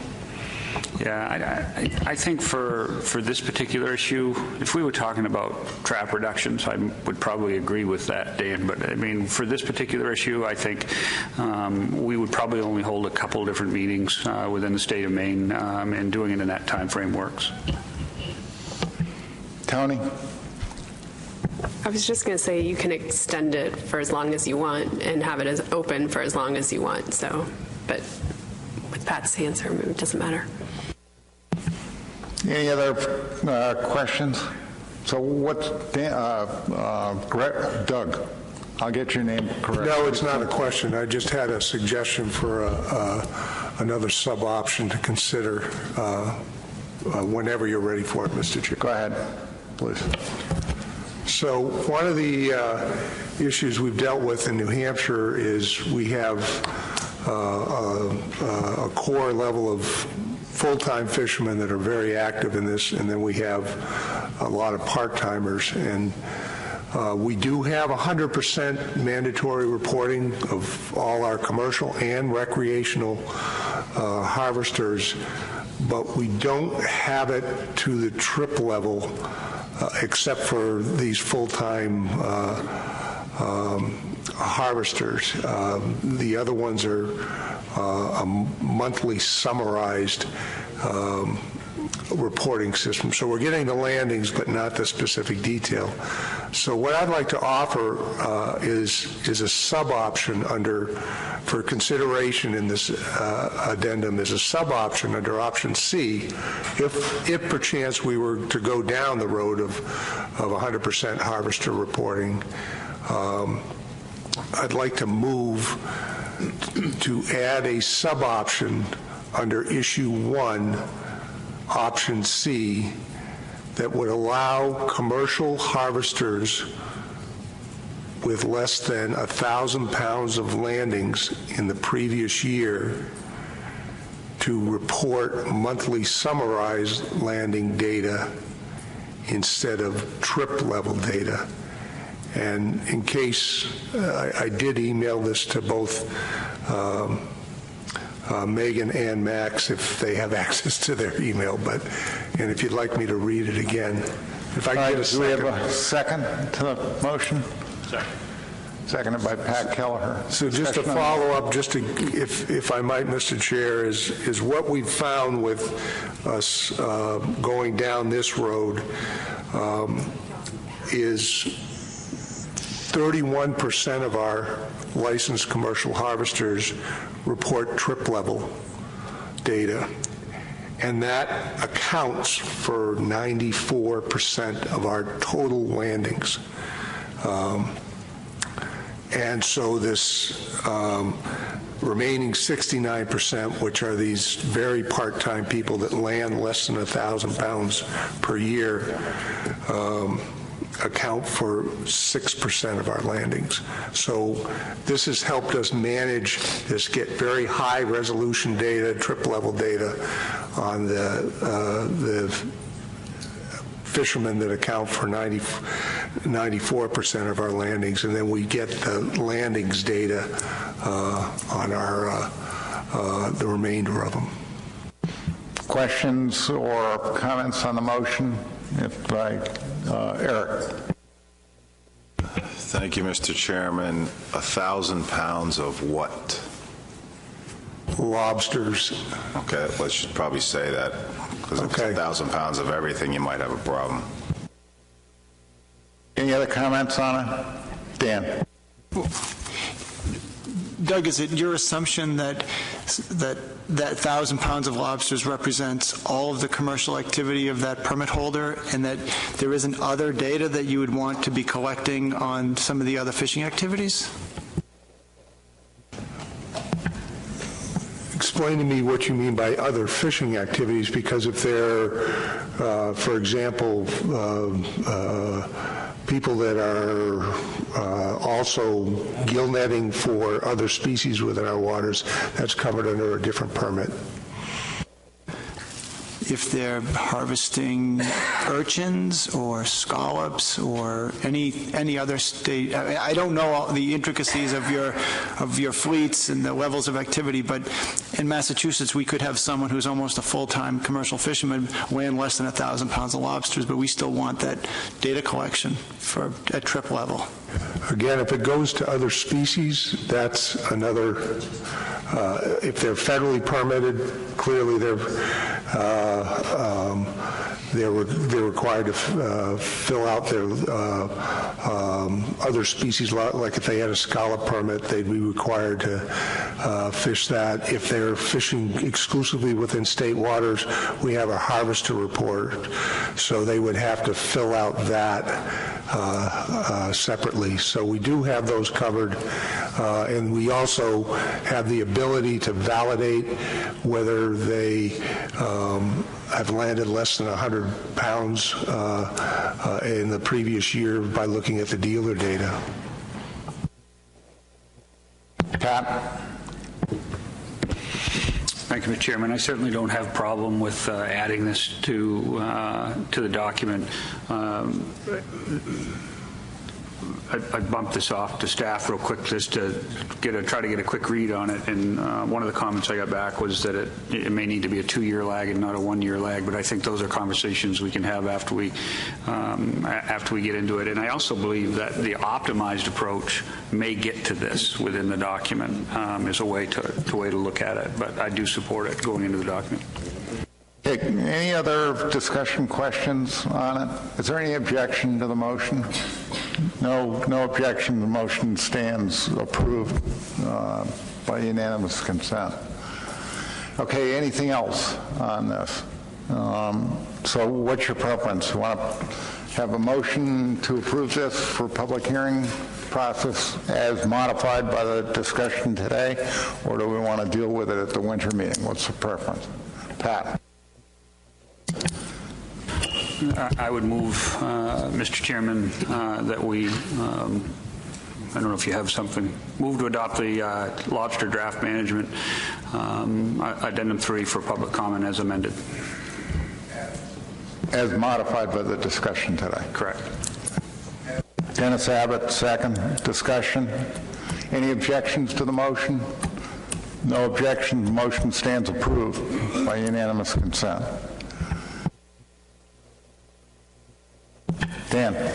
Megan, my only request is when we publish the document, if you could make the comment period a couple of days after the MLA annual meeting, that would make my life a little easier. So their meeting is scheduled for the 19th to the 21st in January. So if we could let that public comment go a little beyond that. I think that's possible. We can include a notice right in there that in order to make your life easier, we're going to extend the comment period.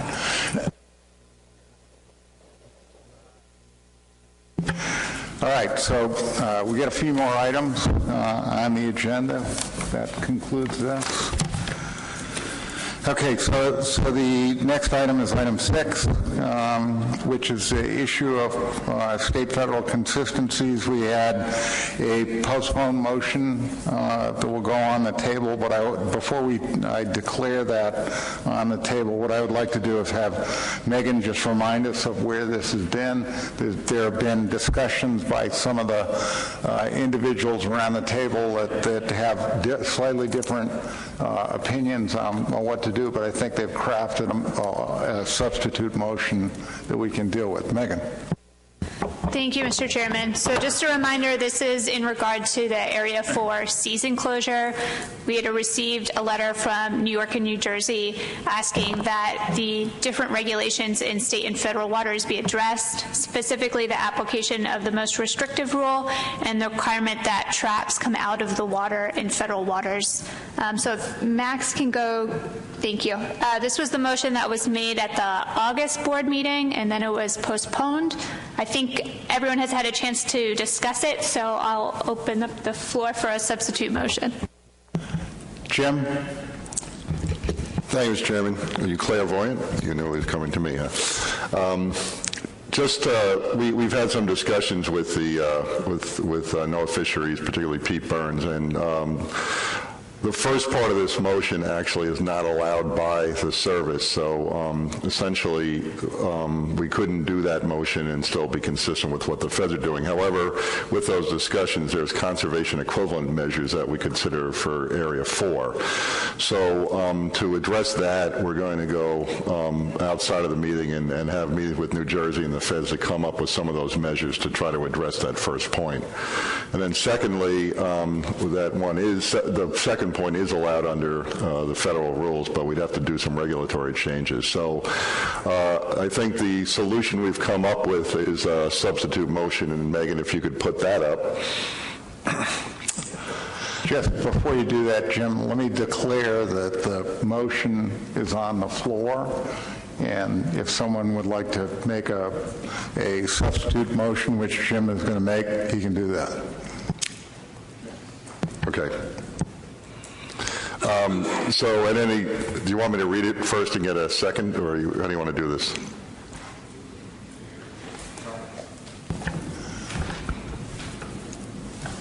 You want to read the motion? Yes. Well, move to substitute LCMA 4 states New Jersey and New York will work with representatives from NOAA Fisheries to develop conservation equivalent alternatives for the current LCM 4 season closure. We request that the technical committee review the alternative management measures to assure that the conservation goals of Addendum 17 are met. The LCMA 4 season, number 2, the LCMA 4 seasonal closure relates only to LCMA 4. Permit holders with an LCMA 4 designation and another lobster management area designation on their lobster permits would not have to similarly remove their lobster gear from the other designated management areas during the LCMA 4 closed season. This also applies to seasonal closures in other LCMAs. All right, we have a second. Yes, Tom. Discussion, Jim. Any further discussion? My favorite part of working with the feds is brevity is never a solution to an addendum, so it was, but I think it fixes the problem on both issues, so I think it's, we're fully supportive. The feds are on board with it, and if Pete has anything else he wants to add, I appreciate it. Thanks. Tom, as a seconder, do you want to comment at all? No, I'll defer to Pete. Okay, Pete Burns. Thanks, Mr. Chairman. I appreciate the work of the staff with New York DEC and with New Jersey Fish and Game. We talked about this a little bit, and I think that we can support certainly working with those states and with the industry to come up with some conservationally equivalent alternatives to the Area 4 closure that might work a little bit more consistently across state and federal lines. Certainly the second part is a little bit more specific to the issue than the original motion was, and I think we can certainly support that because the language is almost the same as what we have in our federal regulations. Anyone else want to comment on the motion? Is there any objection to the motion? No objections to the motion. Motion stands approved by unanimous consent. Moving along, next item on the agenda. A point of order. Oh, we had a vote on it, finally. Thank you, Adam. So you ready for the question? We need to vote on this as a final action, right? It's now, we're voting on the main motion, which is on the board. The substitute has been approved. So any need for an actual vote? If not, any objection to approving it by unanimous consent? No objections. Stands approved. Okay, so next item is consider approval of the 2017 FMP review. Thank you, Mr. Chairman. So today we have two FMP reviews. We have the Lobster FMP review and then our first Jonah Crab FMP review. So we'll start with Lobster. The graph on the screen is commercial landings. So the lobster fishery has seen incredible expansion in landings over the last 40 years. In 2016, coastwide landings were 158 million pounds, which is the highest on record. The largest contributors to the fishery are Maine in blue and Massachusetts in red, with 83% and 11% of landings respectively. Maine, New Hampshire, and Massachusetts all had record high landings in 2016. And as a result, 98% of landings are coming from that Gulf of Maine, Georges Bank stock. The ex-vessel value for lobster was $666.7 million, which again is another record for lobster. So we are still under Amendment 3 and Addenda 1 through 24. Under Addendum 18, LCMAs 2 and 3 implemented trap reductions, and ahead of the 2017 fishing year, both areas had a 5% trap reduction. So that came out to 6,781 traps retired in Area 2 and 8,008 traps retired in Area 3. Those numbers do include traps that were retired to that trap transfer conservation tax. There is a requirement for non-de minimis states to conduct surveys. Today, I'll be showing the Maine/New Hampshire surveys and the Rhode Island surveys, just for some regional comparisons, but the other surveys are in the FMP review. So for the Maine-New Hampshire trawl survey, the spring abundance, which is on top, had an increase from 2015, while that fall survey abundance slightly decreased from 2015, but still well above the time series average. In contrast, for the Rhode Island survey, all abundances were low. The fall sublegal abundance did show a slight increase in 2015 and 2016.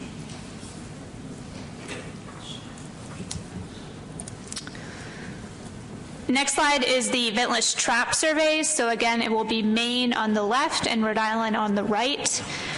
For Maine, there were increases the number of sublegal and legal lobsters caught in the 2016 ventless trap survey as compared to 2015. In Rhode Island, the CPUE of sublegal lobsters has increased since 2014, but that CPU of legal lobsters has remained fairly steady. And then this is the settlement surveys for the two states. So in Maine, the settlement surveys in 2016 continued to show low values in all statistical areas. And similarly, in Rhode Island, those settlement survey indices were down from 2015. In terms of state compliance, all states are found to be in compliance with the biological management measures. However, Rhode Island and Connecticut did not conduct any sea sampling per Addendum 10. States did note staffing and budget constraints. For de minimis status, it's defined as commercial landings in the 2 most recent years of data do not exceed an average of 40,000 pounds. We had requests from Delaware, Maryland, and Virginia, and all 3 states qualify. So for PRT recommendations, the PRT recommends the board approve de minimis status for those 3 states. The PRT does note an increase in the number of enforcement concerns reported in state compliance reports, and it recommends improved enforcement, especially the at-sea enforcement of trap limits. The PRT recommends the board investigate the best way to quantify effort in the lobster fishery. So there are several ways to measure effort. We can look at the number of permit holders, the number of trap allocations, number of trap hauls. Historically, the board has limited effort through trap allocations, but the effectiveness of trap allocations to reduce effort is confounded by their relationship to trap hauls and the expansion of the Jonah crab fishery. Finding a way to monitor the true level of effort in the fishery would provide the board with much needed information. And then finally, the PRT recommends investigating the connectivity between the offshore portion of southern New England and Georges Bank. And with that, I will take any questions, and that's kind of the motion we would be looking for. Questions? Emerson. Thank you, Mr. Chairman. Thank you, Megan, for your presentation, but I think there was a typo there. Unless something's going on in Maine that we don't know about, I don't know why we would want to declare Maine de minimis in the lobster fishery. I was just making sure you're paying attention, yeah.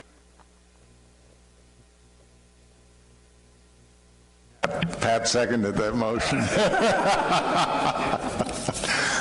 Okay, so any questions? No questions? Someone care to make this motion? I think we have to have an actual mark. I would just like to amend this motion to include Connecticut as a de minimis state. In the compliance report, it was an oversight on my part, and I did not request that. Connecticut's 3-year average landings are an order of magnitude less than the 1% threshold. Even the highest year in the past 3 years is only about 0.3%. So if you'd like to make the motion and do that, you're free to do that. Yeah, I would like to make a motion. Sorry, Megan? You're free to do that. To include a motion, in other words, you're making a motion on the board which includes Connecticut.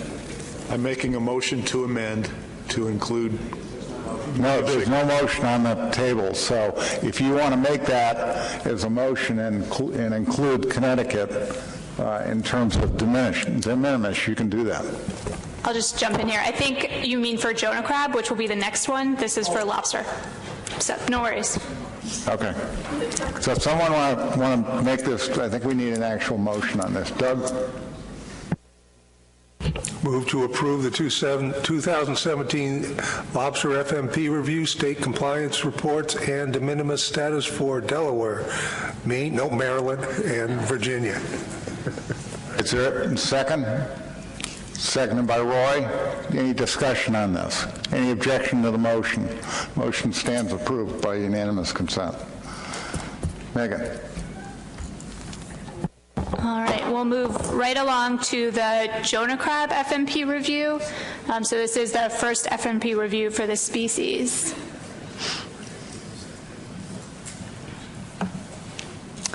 So again, similar graph here showing commercial landings. In 2016, there were 15 million pounds of Jonah crab that were landed along the coast, representing 11.9 million pounds in ex-vessel value. The states with the two highest landings are Massachusetts in gray with 68% and Rhode Island in yellow with 24%. In terms of status of the stock, the status of Jonah crab is relatively unknown, and no coastwide stock assessment has been conducted. The TC did meet via conference call to discuss what data elements would be needed to conduct a coastwide stock assessment, and they developed the following list of research topics. So information on growth rates. There has been some regional studies, but confirming that that is representative of the whole coast. Molt frequency and molt increment. Again, maturity in different regions. There has been some studies conducted, but not coastwide. Size ratio of mating crabs and sperm limitations. Mortality rates in the claw fishery. There has been an in-lab study, but confirming that those rates are still true in the field. Migration, there are several ongoing tagging studies, so hopefully we'll be able to check the box on that issue there. And then an estimate of natural mortality. In terms of status of management, we are under the FMP as well as Addendum 1.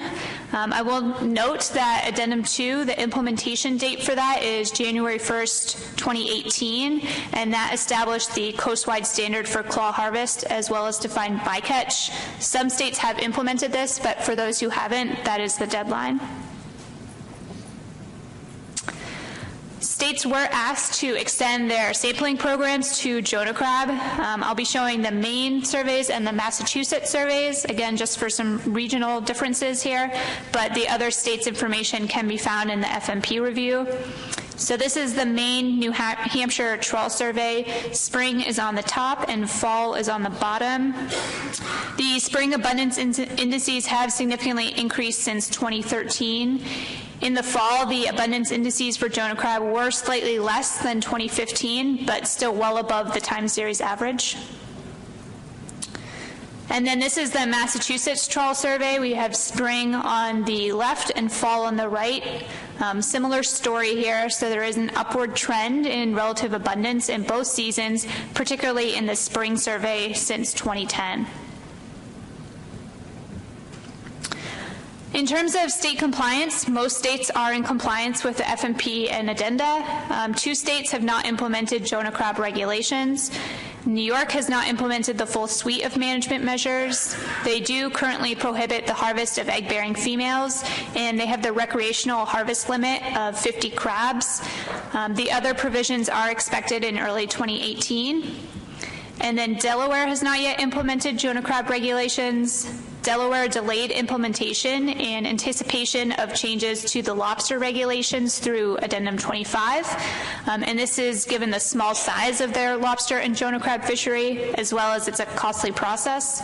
Now that we are not moving forward with Addendum 25, Delaware has started the Jonah crab regulation process, and those are expected in 2018. For de minimis status, states qualify if for the 3 preceding years their average commercial landings constitute less than 1% of that average coastwide commercial catch. Delaware, Maryland, and Virginia apply and meet the de minimis requirement. So PRT recommends approving de minimis status for those 3 states. The PRT recommends the TC discuss standard methods for reporting survey data. This includes a common unit of measure as well as a standard definition of young of year. The PRT highlights the importance of all states implementing that 4.75-inch minimum carapace width, and the PRT recommends continued research so that a coastwide stock assessment can be completed in the future. And with that, I will take any questions. Any questions for Megan? No hands up. Mark Alexander, I understand you want to make a motion. Where'd you get that idea? Yes, I would like to make a motion to amend just to add Connecticut to the list of de minimis states. Mark, just a motion. You don't have to amend anything. It's not on the board. Okay. So you just make your motion and include Connecticut. So I will make this motion here. Yeah. I move to approve the 2017 Jonah crab FMP review, state compliance reports, and de minimis status for Connecticut, Delaware, Maryland, and Virginia. Right. Do we have Jim Gilmore has seconded? Any discussion? Any discussion on this? Any objection to approving the motion by unanimous consent? No objection. Stands approved. Okay, so moving on to other business. We had 2 individuals that wanted to speak. I'm one of them. I'm going to take Pat Kelleher. Is there anyone else that wants to? Dan, you'll go second. Okay, Pat, and then Dan. Thank you, Mr. Chairman. This board and this commission would be remiss if we did not recognize Terry Stockwell and his retirement from the Maine Department of Marine Resources. Terry, sitting all alone down there at the end of the table, outstanding in his field, has served the Department of Marine Resources as the External Affairs Director since 2005, and also as my designee to the New England Fisheries Management Council since 2006. He was hired as a resource management coordinator working on lobsters, but as well as whale issues with the Atlantic large whale take reduction team and the harbor porpoise team as well. Terry served as chair of many committees on the council, as well as the commission, and actually served as the vice chair and chair of the New England Fisheries Management Council. Terry is well respected around this table and within commercial fisheries up and down the coast within New England.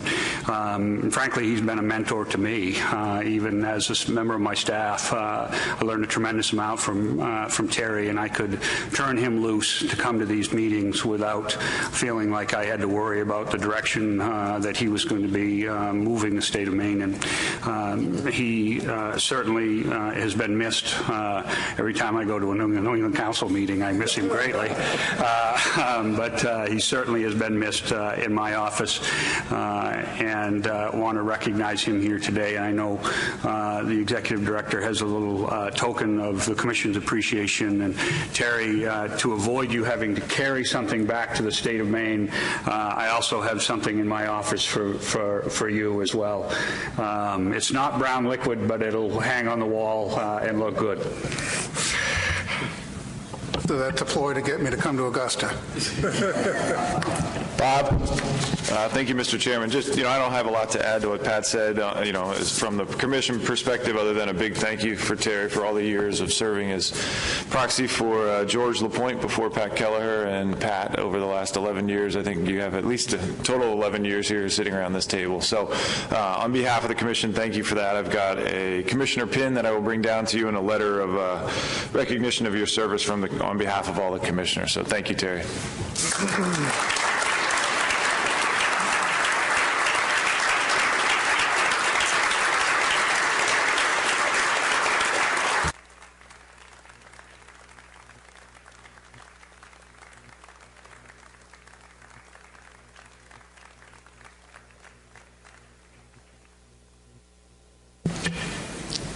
Terry, do you want to say anything?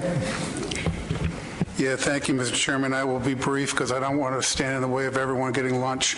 But it's with mixed emotions that I'm back here as solely with one hat on. I've enjoyed working for the state of Maine and working with all of you in this process, and many of you in both the New England and Mid-Atlantic Fishery Management Councils, and with my sole hat on as a council representative. I look forward to coming to these meetings again and continuing our collaborations and friendships. So thank you very much, Pat and Bob, and the rest of the commission family. Thanks, Terry.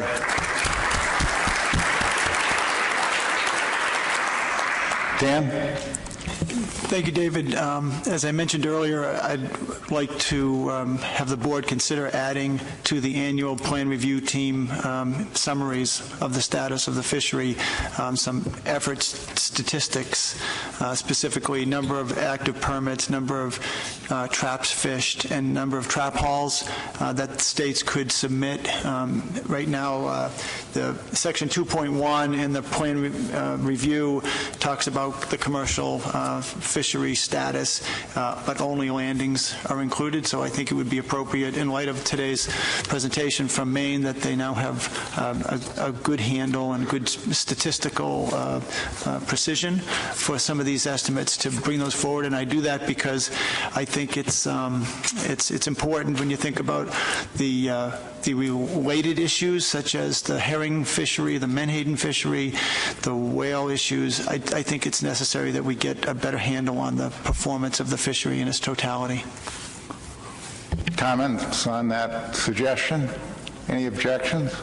No objections, so we'll do it. Anyone else want to speak before I give you my concluding remarks? I've served, I think this is my last meeting, I would point out, as chair. So I've served for 2 years, and I would just like to say that it's been really delightful to serve as the chair. There have been a few times where I probably would have preferred being someplace else, but that goes with the turf. I think the board, in my own view, has done a tremendous amount of work over the last 2 years, and I'd just like to just quickly summarize this. In terms of the technical committee and the PDT, they produced no less than 7 really first-class documents on the status of the stock, and done analyses that have never been done before. I think it was extraordinarily useful. They should be absolutely commended, and I hope Kathleen takes that message back to them. I'm sure there have been a whole host of hours where they've said, why are we doing this work? They don't pay attention to all our suggestions. Well, we have paid attention to some of their suggestions, but not all. I'd note that in the past 2 years, we completed a new stock assessment, and we're well on the way to doing another one. We adopted the first Jonah crab FMP. We've already amended it twice. And I would point, if you look at the landings, the way the landings have gone up, we could not have acted in a more responsible manner. We currently, or we previously have been fully engaged with the coral process and the monument process. And finally, I'd note that we have two addendums that are in progress already, a data collection addendum, addendum 26, and then the Gulf of Maine Georges Bank addendum to try to add resiliency to the stock. And both of those are extraordinarily important actions for the board. And what I anticipate going forward is that you're going to have to keep up the pace. And in terms of keeping up the pace, you're going to have to look at the next meeting. You're going to have to deal with the terms of reference for the next stock assessment, and we'll need to continue to review those as needed. We'll need to finalize in the next couple of years addendum 26 and 27, possibly work on coral some more, and a monument issue. And finally, given the discussion on whales, I anticipate that there's going to be some necessity for us to get engaged in activities to reduce vertical lines in the water and address some of those concerns. So my compliments to all of you. I'd particularly like to single out Megan for all the work that she's done. The staff has really done a great job. So applause to Megan.